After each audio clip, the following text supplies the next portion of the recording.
شاید انجینئر صاحب کے اسٹوڈنٹ ہیں، تو ان کو میں لے لیتا ہوں پہلے۔ ان کو غیر مسلموں میں کیوں لکھ لیا آپ نے؟ ہیلو جی جی بھائی، السلام علیکم مفتی صاحب، ٹھیک ہے؟ وعلیکم السلام۔ جی ہاں الحمدللہ۔ یہ میرا ایک سوال تھا، میں پہلے بھی ان کے گیا تھا، ان کے نا چینل پہ جو آپ کے ساتھ جڑے ہوئے ہیں، تو میں نے سوال ایک کیا تھا ان سے، میں نے بولا تھا انہیں کہ جیسے آپ بولتے ہیں کہ آپ کو امام کو فالو کرنا ہے، چاہے امام ابو حنیفہ ہو، شافعی ہو، مالکی ہو یا حنبلی ہو، تو اس میں ایک دقت آ جاتی ہے کہ اگر میں کسی شیعہ لوکیلٹی میں ہوں تو مجھے کیا ضروری ہے کہ میں اسی کی، کیونکہ ان نے بولا تھا آپ جس لوکیلٹی میں رہتے ہیں آپ کو اسی کے امام کو فالو کرنا ہے، میں نے بولا چاہے شیعہ ہی ہو، کہتے ہیں ہاں آپ اسی کو فالو کرنا ہے، آپ کو اپنے لوکل امام سے مسائل پوچھنے ہیں، چاہے وہ شیعہ ہی کیوں نہ ہو۔ تو یہ بات تو کوئی ہضم کرنے والی نہیں لگ رہی ہے مجھے۔ ہاں نہیں، ہم اس سے متفق نہیں ہیں، مجھے معلوم نہیں کہ کس نے کس کانٹیکس میں کہا ہوگا۔ اہل سنت والجماعت میں آدمی کو محدود رکھنا چاہیے اپنے آپ کو، اور باقی اہل سنت والجماعت میں جتنے بھی مکاتب فکر ہیں ان میں سے کسی بھی آپ امام سے مسئلہ پوچھیں، کوئی حرج نہیں ہے۔ میرا سوال یہ اسی ریلیٹڈ تھا نا کہ جیسے آپ بات کرتے ہیں کہ امام ابو حنیفہ شافعی، آپ ان کے اکارڈنگ حدیث کو سمجھنے کی کوشش کرتے ہیں، لیکن اگر ان کی جیسے امام ابو حنیفہ کی رائے ہے کہ جو جدھر امام زور سے نہیں پڑھے گا سورہ یا سورہ فاتحہ، اور بعد میں جو سورہ ہے ظہر کی نماز اور عصر میں، ادھر امام شافعی کی رائے کچھ اور ہے، امام مالک کی رائے کچھ اور ہے، تو یہ تو پھر حدیث کو ہی دیکھنا پڑے گا نا at the end of the day, پھر امام کی تو پھر تقلید اصل میں مجھے لگتا ہے۔ بھائی، آپ کا مسئلہ چونکہ آپ انجینئر اسٹوڈنٹ کے نام سے آئے ہیں، تو یہ تعارف بتا رہا ہے کہ آپ جو علم حاصل کر رہے ہیں وہ انجینئر سے حاصل کر رہے ہیں، اور یا انجینئر ان کے، آپ کو جی جی بتائیں، فرمائیں فرمائیں۔ ہاں، تو انجینئر جو آپ کو بتا رہے ہیں، انجینئر صاحب وہ آپ کو بتاتے ہیں الٹا اور سیدھا، یعنی الٹا تو الٹا ہی ہوتا ہے، سیدھا بھی ان کے یہاں الٹا ہی ہوتا ہے۔ جب ہم یہ کہتے ہیں کہ امام ابو حنیفہ کی رائے یہ ہے، امام شافعی کی رائے یہ ہے، تو یہ لوگ اپنے گھر سے نہیں کہہ رہے کہ یار میں سوچ رہا ہوں آج ظہر کی نماز میں قرات نہیں کرتے، کیوں؟ تھک جاتا ہوں بھائی، ایسا کچھ نہیں ہے۔ یہ جو آپ نے کہا نا کہ ان میں آپس میں اختلاف ہو رہا تو حدیثوں کو ہی دیکھنا پڑے گا، بھائی ان میں اختلافی حدیث کی وجہ سے ہو رہا ہے، دونوں کے پاس حدیثیں ہیں اور دونوں کے پاس دلائل ہیں کہ میں جس حدیث کو سامنے رکھ رہا ہوں اس حدیث کے یہ معنی ہے اور یہ زیادہ صحیح معنی ہے، اور تم جس حدیث کو سامنے رکھ رہے ہو اس کے وہ معنی ہے اور یہ میرے اعتبار سے صحیح نہیں ہے۔ تو یہ اگر اس اختلاف کا ہی حدیثوں کی بنیاد پر ہوا ہے، ان کی اگر ذاتی اس رائے کا نہیں ہے۔ اگر اس کا پروف ہی کمزور ہے، اگر کوئی امام کی کوئی رائے ہے، اب آپ کہہ رہے ہیں کہ حدیث کے کمزور کی تھرو ہی وہ بنیاد کیا بات ہے کر، یہ دیکھنا پڑے گا نا۔ آپ اگر مطلب اگر جیسے مان آپ، لیجئے، ہم سنیے میری بات سن لیجئے پہلے، اگر ہم یہ ثابت کر دیں کہ کسی بھی مسئلے میں فلاں امام کی جو رائے ہے وہ ہر اعتبار سے کمزور ہے، اس کا کوئی مطلب ہی نہیں بنتا ہے، تو جو فقہا ہیں، میں اور آپ نہیں، ہم تو چلتے پھرتے لوگ ہیں، جو فقہا ہیں وہ کسی دوسرے مذہب یا دوسری رائے کو اوپر فتویٰ دے سکتے ہیں اور امت اس کے اوپر عمل کرے گی، کوئی مسئلہ نہیں ہے۔ اور یہ جی میں فقہا کی شرط اس لیے لگا رہا ہوں کیونکہ میں اور آپ تو یہ فیصلہ کر نہیں سکتے نا، یعنی کم سے کم آپ تو نہیں کر سکتے یہ فیصلہ کہ اس مسئلے میں فلاں امام کی رائے کمزور ہے، کیا آپ فیصلہ کر سکتے ہیں؟ اگر حدیث واضح ہے کہ صحیح حدیث ہے تو پھر بھائی آپ حدیث تو دونوں اکارڈنگ طرف ہے نا، حدیث تو دونوں طرف ہے۔ لیکن چین آف نیریشنز یا اگر ان تک حدیث پہنچی نہ خالی ہو تو، اچھا اچھا، ایک منٹ، اصول حدیث میں کون سی کتاب پڑھی ہے آپ نے؟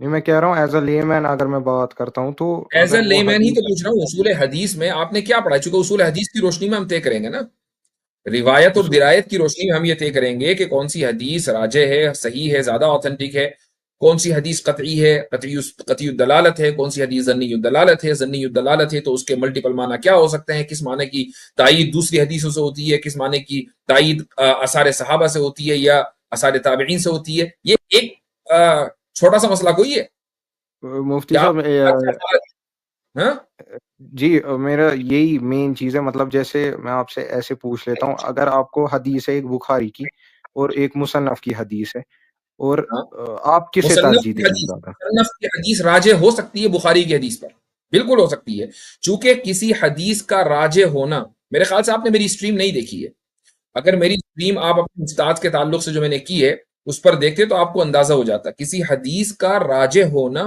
اس بات کے اوپر ڈیپینڈ نہیں کرتا کہ وہ کتاب میں ہے فلا، پھر اسے صحیح ستہ میں مت انکلوڈ ہی کیا جاتا ہے؟ صحیح حدیث کا صحیح یہی تو میں نا، آپ لوگوں کو بیسک نہیں پتا ہے تو ہمیں بعض مرتبہ اپنے آپ کو کنٹرول کرنا پڑتا ہے کہ یار کس طریقے سے بات آپ کو چورن کس طریقے سے آپ کو بیچ دی گئی ہے۔ میں ایک آپ سے سوال کرتا ہوں، میں آپ کو ایک صحیح حدیث بتاتا ہوں، ٹھیک ہے، صحیح حدیث، ہم، اس کے اوپر عمل کرنا ہے، اور یہ کتب ستہ کی حدیث ہے۔ حدیث یہ ہے کہ رسول اللہ صلی اللہ علیہ وسلم نے پکا ہوا کھانا کھانے کے بعد وضو فرمائی اور آپ وضو فرمایا کرتے تھے، اب بتائیں آپ اس پہ عمل کریں گے یا کرتے ہیں؟ ہر کھانے کے بعد وضو ٹوٹ جاتی ہے آپ کی یہ تو کھانا کھانے سے؟ سنت میں آئے گا نا، سنت غیر موقدہ میں آئے گا نا یہ۔ نہیں نہیں نہیں نہیں، وضو کرتے تھے، کھانا کھایا اور وضو کی، تو آپ اس پر عمل کرتے ہیں؟ وہ اس لیے نہیں کرتے ہیں کیونکہ یہ سنت وہ اس درجے کی سنت نہیں ہے یہ، مطلب جیسے مسواک کو آپ لے لیں آپ باقی چیز، یہ کیسے پتا چلا؟ کیونکہ جو بھی علماء اکرام ہیں جو بھی باقی ہیں وہ اس پہ آ یہ گئے نا، کرتے ہیں۔ آ گئے نا میری بات پہ، ابھی اب علماء کرام پر آ گئے۔ ابھی تو یہ تھا کہ وہ علماء کرام کی تو حیثیت ہی نہیں، ہم تو بخاری مسلم کو دیکھیں گے تو بھائی بخاری مسلم ابو داؤد وغیرہ میں یہ حدیثیں موجود ہے تو کرو عمل، اب علماء میں کو کہہ تو رہا آپ ہوں سائڈ پہ اگر لگائیں۔ علماء اس لحاظ سے حدیث کے روشنی میں بات کریں گے یا نہیں کر رہے، اپنے علماء موجود نہیں ہے دنیا میں، انجینئر موجود ہے، ٹھیک ہے، انجینئر نے بتایا یہ حدیث فلاں کتاب میں کتب ستہ کی فلاں کتاب میں موجود ہے، آپ نے اس پر عمل کیوں نہیں کیا ابھی تک؟ اس حدیث پہ اس لیے عمل نہیں کیا کیونکہ یہ سنت غیر موقدہ ہے نا، اس وجہ سے۔ سنتیں اس لیے ہوتی ہیں کہ ان پر عمل نہ کیا جائے۔ نہیں سنت اگر حدیث ہے نا ہمارے پاس کہ رسول اللہ صلی اللہ علیہ وسلم کے پاس ایک آدمی آیا اور انہوں نے بولا میں صرف فرض نماز ہی ادا کروں گا، تو نبی صلی اللہ علیہ وسلم نے فرمایا کہ اس کے نہ اس سے زیادہ نہ اس سے کم، تو نبی صلی اللہ علیہ وسلم نے فرمایا، اس نے سنت بولا میں نہیں پڑھوں گا ان شارٹ، تو رسول اللہ صلی اللہ علیہ وسلم نے فرمایا کہ اگر تم یہ اگر اس سے اتنا ہی کرتا ہے اس کو جنت مل جائے گی۔ تو یہ تو ہم بھی کہہ رہے ہیں کہ اس کو جنت مل جائے گی، تو اگر یہ لیکن سنت آپ نہیں عمل نہیں کرتے اس پہ تو کون سا آپ ضروری کا نہیں ہے جنت کہ جہنم کا مسئلہ ہے؟ ضروری نہیں ہے کہ جنت کا وی آئی پی پاس مل جائے، سنت ہوتی ہے نا کہ اس لیے اس پر عمل کیا جائے۔ ہاں صحیح مان بات لو، ہے، مگر اگر نہیں کرتے آپ گنہگار نہیں ٹھہرائیں گے نا۔ میں نے کب کہا؟ میں نے نہیں کہا، لیکن آپ کو یہ نہیں کہہ کیسے رہا ہوں اس پتا لیے چلا عمل کہ نہیں یہ کر رہا ہوں۔ سنت ہے؟ ہیلو، میں آپ کو یہ پتا کیسے چلا کہ یہ سنت ہے؟ یہ سنت نبی صلی اللہ علیہ وسلم کی، کیونکہ وہ بار بار ان نے کیا ہے نا اس چیز کو جو ریپیٹڈلی۔ رسول اللہ صلی اللہ علیہ وسلم نے تو بہت سی احادیث میں نواقض وضو کو بیان کیا ہے، تو آپ یہ کہیں کہ نہیں نواقض وضو موجود ہی نہیں ہے، وہ تو سنت ہے؟ یہ آپ سمجھ نہیں رہے ہیں شاید بات کو میرے نہیں، میں بہت اکارڈنگ اچھی یہ چیز۔ طریقے سے سمجھ رہا ہوں بھائی، میں بہت اچھی طریقے سے سمجھ رہا ہوں، میں یہ کہہ رہا ہوں کہ حدیث میں مان لیجئے اگر ناقض وضو کوئی بات آ گئی، یعنی ناقض وضو کے تعلق سے کوئی حدیث ہے نا؟ ناقض وضو میں آپ تھوڑا سمجھائیں گے مطلب کیا اب مطلب؟ نہیں، آپ تو مجھے کہہ رہے تھے میں سمجھ نہیں رہا، اور اب آپ اتنی سی بات نہیں نہیں سمجھ نہیں ناقض۔ ناقص وضو مطلب اب تھوڑا سا ویسے بتا دیں گے، تھوڑا اب میں جنرلائز تھوڑا کر سا کے۔ ویسے ہی بتا رہا ہوں، ناقض وضو کا مطلب ہے وہ چیز کے جو وضو کو توڑ دیتی ہے، جی جی ٹھیک ہے، ٹھیک اس کا حدیث میں ذکر آ گیا، ہے۔ مثلا کسی بھی حدیث میں ذکر آ گیا کہ اگر ایسا ہو تو انسان کو وضو کرنی چاہیے، تو کیا آپ محض اس لیے وضو نہیں کریں گے کہ یہ تو حدیث میں بس سنت ہے اس کو کرو نہ کرو، ایک ہی بات ہے؟ نہیں اگر جو چیزیں وضو توڑتی ہیں تو وہ چیزیں تو پھر آپ کے لیے فرض ہی ہو جاتی ہے نا، کیونکہ آپ کو پھر وضو کھڑے کو ہو کر واپس ہی پیشاب کرنا کرنا پڑے گا۔ سنت ہے؟ ہوں، کھڑے ہو کر پیشاب کرنا سنت ہے؟ یہ سنت نہیں ہے، ایک بار رسول اللہ صلی اللہ علیہ وسلم سے ثابت ہے بس۔ حدیث میں تو آ گیا نا، یہ کیسے پتا چلا کہ ایک بار آپ صلی اللہ علیہ وسلم نے کیا اور آپ صلی اللہ علیہ وسلم ایک مرتبہ بھی کریں تو وہ سنت ہو جاتی ہے؟ کیونکہ کانٹرڈکشن میں نا دوسری حدیث کی حضرت عائشہ نے فرمایا کہ رسول اللہ صلی اللہ علیہ وسلم کو میں نے نہیں دیکھا کھڑے ہو کر یہ اچھا کرتے ہوئے ٹھیک پیشاب ہے، کرتے انہوں ہوئے، نے تو نہیں اس سے دیکھا، ہم نے یہ نہ کنکلوژن دیکھنا نکالا۔ ایک منٹ، نہ دیکھنا تو دلیل نہیں ہے نا، دیکھنا دلیل ہے۔